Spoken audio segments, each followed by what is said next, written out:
नमस्कार, SBT news में आपका स्वागत है। पेश है 24 अप्रैल शनिवार सुबह 6:15 बजे राजस्थान की बड़ी खबरें। राजस्थान सरकार ने कोरोना के बढ़ते मामलों को देखते हुए कर्फ्यू में सख्ती शुरू कर दी है। गृह विभाग ने नई गाइडलाइन जारी करके खाद्य सामग्री और जरूरी सामान की चीजों की सभी दुकानों के खुलने का समय घटा दिया है। अब अनुमति प्राप्त दुकानें सुबह केवल 4 घंटे ही खुलेंगी। 25 अप्रैल से नई गाइडलाइन लागू होगी। 26 से निजी वाहनों में एक जिले से दूसरे जिले में यात्रा पर प्रतिबंध रहेगा। केवल बसें चलेंगी। शादी के लिए केवल एक ही कार्यक्रम होंगे। 3 घंटे का समारोह होगा, उसमें 50 से ज्यादा लोग शामिल नहीं हो सकेंगे। आपातकालीन सेवाओं और चुनिंदा दफ्तरों को छोड़कर सभी कार्यालय बंद रहेंगे। अगर किसी दफ्तर में कोई कर्मचारी पॉजिटिव मिला तो उस कार्यालय को 72 घंटे के लिए सील किया जाएगा। निजी वाहनों को सुबह 7 से दोपहर 12 बजे तक ही डीजल, पेट्रोल, गैस मिलेगी। दोपहर 12 बजे बाद निजी वाहनों को फ्यूल नहीं दिया जाएगा। सार्वजनिक परिवहन, माल ढुलाई वाहनों को पहले की तरह डीजल, पेट्रोल मिलता रहेगा। राजस्थान में नई गाइडलाइन में शादी समारोह केवल एक ही कार्यक्रम के रूप में आयोजित किया जा सकता है, जिसमें केवल 50 व्यक्तियों के साथ अधिकतम 3 घंटे तक के कार्यक्रम की अनुमति होगी। शादी समारोह से संबंधित पहले दिए गए कपड़े, सिलाई, आभूषण इत्यादि के ऑर्डर की होम डिलीवरी की जा सकेगी। शादी समारोह की सूचना पर एसडीएम किसी भी सरकारी कर्मचारी को समारोह स्थल पर भेजकर सामाजिक दूरी, मास्क, सैनिटाइजर और शादी में मौजूद व्यक्तियों की संख्या आदि की निगरानी करवाएंगे। उल्लंघन पाए जाने पर महामारी एक्ट के तहत कार्यवाही होगी। राजस्थान में 26 अप्रैल से मेडिकल इमरजेंसी और अति आवश्यक सेवाओं को छोड़कर निजी वाहनों से एक जिले से दूसरे जिले में यात्रा करने की अनुमति नहीं होगी। पूरे प्रदेश में यह प्रतिबंध लागू होगा। एक जिले से दूसरे जिले में यात्रा के लिए केवल सार्वजनिक परिवहन की बसों को ही अनुमति होगी। बसों में भी 50% यात्री ही बैठ सकेंगे। राज्य में 25 अप्रैल से सभी मंडियां, फल सब्जी की दुकानों, ठेलों को सुबह 6 से 11 बजे तक ही खोलने की अनुमति होगी। खाद्य पदार्थों से जुड़ी दुकानों को सोमवार से शुक्रवार सुबह 6 से 11 बजे और शनिवार रविवार को सुबह 6 से शाम के 5 बजे तक खोलने की अनुमति होगी। डेयरी सहित दूध के कियोस्क को सुबह 6 से 11 बजे और शाम के 5 से 7 बजे तक खोलने की अनुमति होगी। नई गाइडलाइन में कृषि इनपुट से जुड़ी दुकानों को खोलने की अनुमति दी गई है। बीज भंडार और कीटनाशक सहित कृषि से जुड़े सामान बेचने वाली दुकानों को सप्ताह में 2 दिन सोमवार और गुरुवार को सुबह 6 से 11 बजे तक खोलने की अनुमति दी गई है। शुक्रवार शाम 6 बजे से सोमवार सुबह 5 बजे तक पूर्ण रूप से वीकेंड कर्फ्यू रहेगा, जिसमें आवश्यक सेवाएं जैसे कि अस्पताल आने जाने, बैंकिंग सेवाएं, टीकाकरण, औद्योगिक गतिविधियां, निर्माण संबंधी गतिविधियां, airport, railway station, bus stand से आने जाने के अलावा अन्य आवागमन बंद रहेगा। नई गाइडलाइन के अनुसार आपातकालीन सेवाओं वाले विभागों के साथ वन्य जीव विभाग, आयुर्वेद विभाग, पशुपालन विभाग, सूचना एवं प्रौद्योगिकी विभाग के साथ सरकार से अनुमति प्राप्त दफ्तर 4 बजे तक खुलेंगे। बाकी दफ्तरों के कर्मचारी दफ्तर नहीं आएंगे। किसी कर्मचारी के पॉजिटिव आने पर 72 घंटे के लिए दफ्तर सील होगा। शराब की दुकानों के बारे में राजस्थान वित्त विभाग अलग से आदेश जारी करेगा। सरकार के रेवेन्यू से जुड़े खनन, पंजीयन, मुद्रांक, आबकारी दुकानों के संबंध में वित्त विभाग अलग से दिशा निर्देश जारी करेंगे। निर्माण सामग्री, हार्डवेयर की दुकानों को खोलने की अनुमति नहीं होगी, लेकिन ऑर्डर मिलने पर सप्लाई की अनुमति होगी। प्रोसेस्ड फूड, मिठाई की दुकानें, बेकरी, रेस्टोरेंट को खोलने की अनुमति नहीं होगी। केवल होम डिलीवरी की सुविधा की ही अनुमति होगी। नई गाइडलाइन में पशु चिकित्सालय और उनसे संबंधित कर्मचारी, पशु चिकित्सक स्टाफ, पशु चिकित्सा स्वास्थ्य सेवाएं और बीपी लैब में वैक्सीन का उत्पादन से जुड़े काम की अनुमति होगी। अब तक इनकी अनुमति नहीं थी। ई मित्रा के साथ अब आधार केंद्र को खोलने की अनुमति दी गई है। अब तक आधार केंद्र बंद थे, इसको लेकर कई बदलाव किए गए हैं, लेकिन अब खोलने की सरकार की ओर से अनुमति मिल गई है। बैंक, बीमा और माइक्रो फाइनेंस इंस्टीट्यूशन की सेवाएं सुबह 10 से दोपहर 2 बजे तक चालू रहेंगी। किराना, खाद्य पदार्थ की होलसेल और रिटेल दुकानें, पशु चारे की दुकानें सोमवार से शुक्रवार सुबह 6 से 11 बजे तक ही खुलेंगी।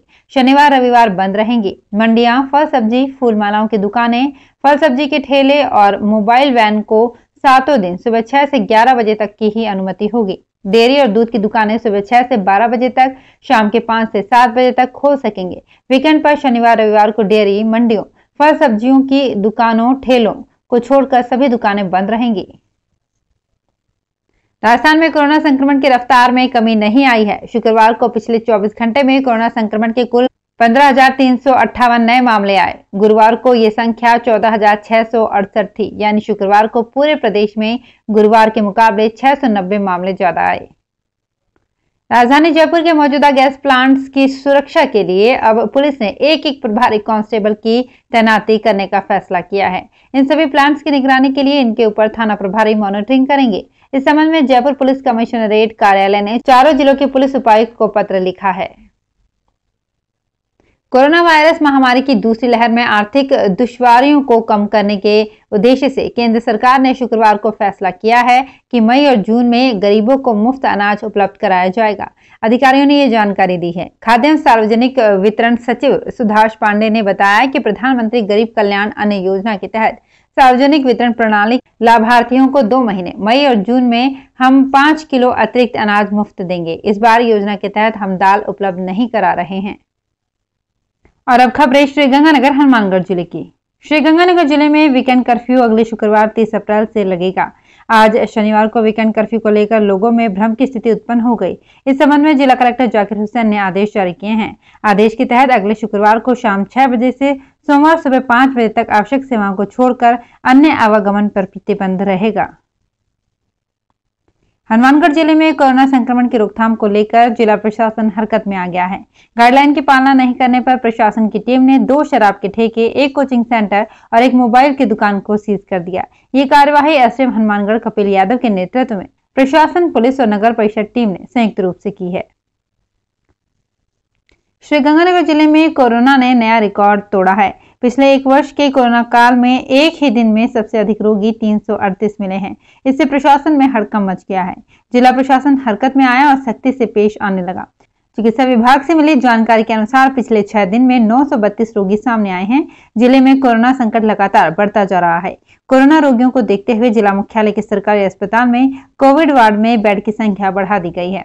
कोविड सेंटर प्रभारी डॉक्टर के.एस. कामरा ने बताया कि वार्ड में 25 बेड और लगाए गए हैं, जबकि अभी 50 बेड और बढ़ाने के लिए कोविड डेडिकेटेड हॉस्पिटल के ऊपरी हिस्से में व्यवस्था की गई है। श्रीगंगानगर जिले सहित प्रदेश में कोरोना संक्रमण बढ़ने पर आवश्यक सेवाओं की दुकानों को खोलने का भी समय निर्धारित किया गया है। गृह विभाग के आदेश पर जिला प्रशासन ने भी आदेश जारी किए हैं। ये आदेश 25 अप्रैल से प्रभावी होंगे। आदेश के तहत जिले में खाद्य पदार्थों, राशन की दुकानें, पशु चारे की दुकानें, कृषि आदान विक्रेताओं की दुकानें, सब्जी मंडी, फूलों की दुकानें, सब्जी की रेहड़ी को सुबह 6 से 11 बजे तक अनुमति रहेगी। दूध की दुकानें सुबह 6 बजे से 11 बजे और शाम के 5 बजे से 7 बजे तक अनुमति रहेगी। प्रोसेस्ड फूड, मिठाई, बेकरी व रेस्टोरेंट को खोलने की अनुमति नहीं है। श्रीगंगानगर जिला मुख्यालय पर जोधपुर विद्युत वितरण निगम की उप चौकी कृषि उपज मंडी समिति से निकलने वाले 11 केवी फीडर के क्षेत्र में आज विद्युत सप्लाई बंद रहेगी। सिटी एक्सचेंज वीआई परिहार ने बताया कि सुबह 8:30 बजे से 11:30 बजे तक गणगौर नगर, वेलकम विहार, विनोबा बस्ती, P block, Prem Nagar, Setia farm व आसपास के क्षेत्र में विद्युत सप्लाई बंद रहेगी। इसी तरह सुबह 9 बजे से 10 बजे तक धान मंडी, महावीर ऑयल, बंसल हॉस्पिटल, शिव चौक व आसपास के क्षेत्र में विद्युत सप्लाई बंद रहेगी। हनुमानगढ़ जिले में कोरोना के बढ़ते प्रकोप के बीच अस्पतालों में ऑक्सीजन सिलेंडर की कमी ना हो, इसके लिए प्रशासन हरकत में आ गया है। प्रशासनिक टीम ने जिले के संगरिया कस्बे में कुल 7 ऑक्सीजन सिलेंडर का अधिग्रहण किया। तो फिलहाल इस बुलेटिन में इतना ही। फिर हाजिर होंगे कुछ और बड़ी खबरों के साथ। एसबीटी न्यूज के और भी वीडियोस को देखने के लिए हमारे चैनल को सब्सक्राइब करें और नोटिफिकेशन पाने के लिए बेल आइकन को प्रेस करें।